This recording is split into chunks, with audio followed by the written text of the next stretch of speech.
Hey everyone, I'm Anna and I'm the studio head for Valorant, and I'm here to chat a bit about player behavior in the game.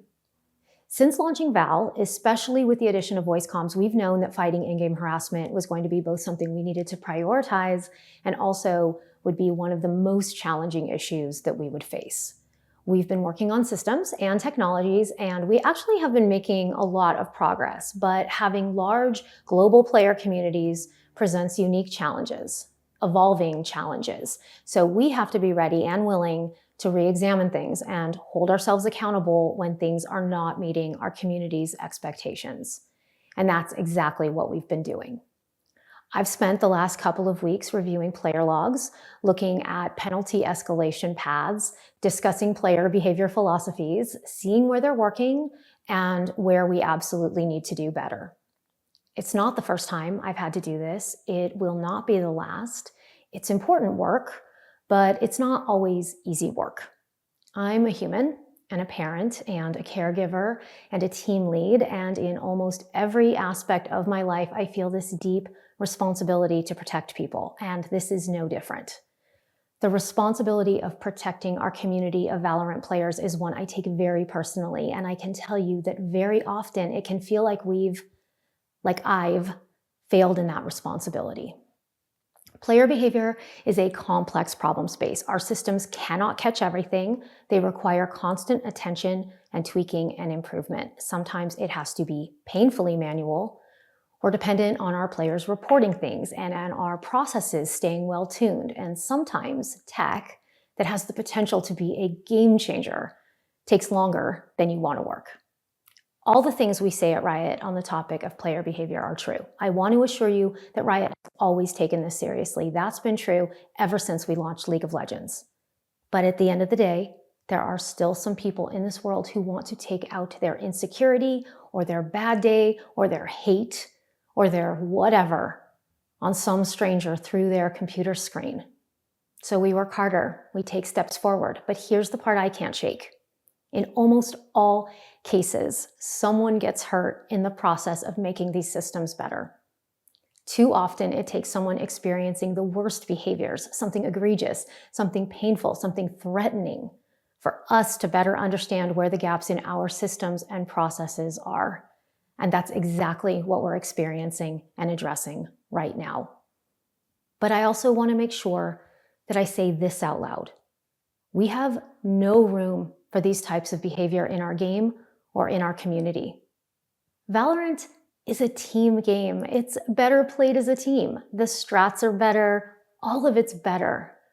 When you tell someone to just mute comms to avoid harassment, you are essentially putting the harassed person in a position to not communicate, to compromise how they want to play the game, to accommodate you. Muting is a tool for people who choose to use it, not something that is there to justify bad behaviors. Competitive games need to have room for banter. We believe this, and I do understand the fear that we will sanitize gaming by over-addressing these issues. We have no interest in doing that. That's not what we're talking about here. But we do believe that a person should not be in a position to have to grow a thicker skin or whatever other unhelpful suggestions have been thrown out there just to avoid threats of violence or literal hate speech. There's no room in our community for the most egregious behaviors, and we're not going to compromise on that point. If you need to make truly evil statements under the guise of regular shit talk to enjoy gaming, then please play something else. We won't miss you. Val community, we can't stop them from opening their mouths and saying something awful. I wish we could, but we can't stop that part. What we can do is help escort them out of our game spaces. We do some of this already. The vast majority of the time when someone says something out of line and gets reprimanded, they learn as a result of our feedback systems. They keep playing, they rarely repeat offend.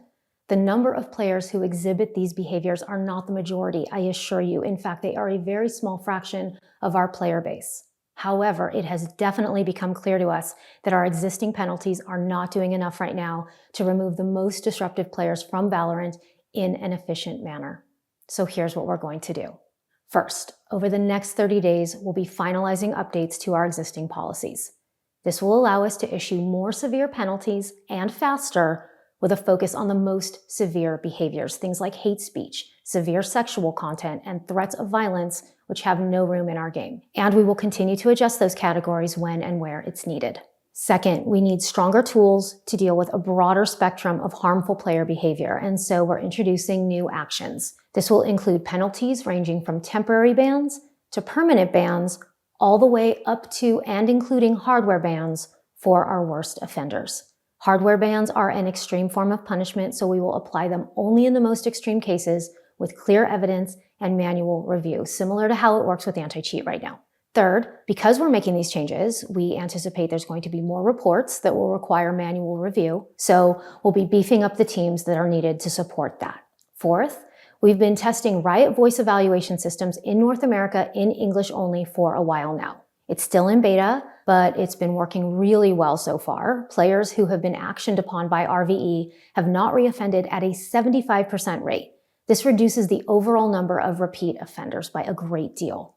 We're looking to roll this out to more regions later this year, adding support for additional languages, while also taking into account local regulations on player safety and privacy. And lastly, we're going to go back and perform a one-time review of the top suspected offenders from the previous act and issue penalties accordingly. It's important to us that you can trust us with this, that when you get feedback from a report, that you can trust that something happened in a timely manner and with the right severity. I'm hopeful that these updates should be a positive step in earning that trust, and I don't think we should stop there. Penalties and punishments, they do work after the fact, but we do think there are ways that we can be more proactive, investing in systems and designs that create an environment where things like comms harassment are less likely to happen in the first place. So more on that to come. Look, I know this message is intense, so let me say this. This is not just about preventing the worst. The goal is to make it so that the people who want to play Val are able to love playing Val. It's about promoting the best in each of us. It's about ensuring that people can share in the joy of the matches won and the tough losses and the amazing feeling of community that gaming can create. I want to thank you for the time. We're on this journey together, and despite the challenges, I know that the future we're building is bright and worth every effort. Thank you, everyone.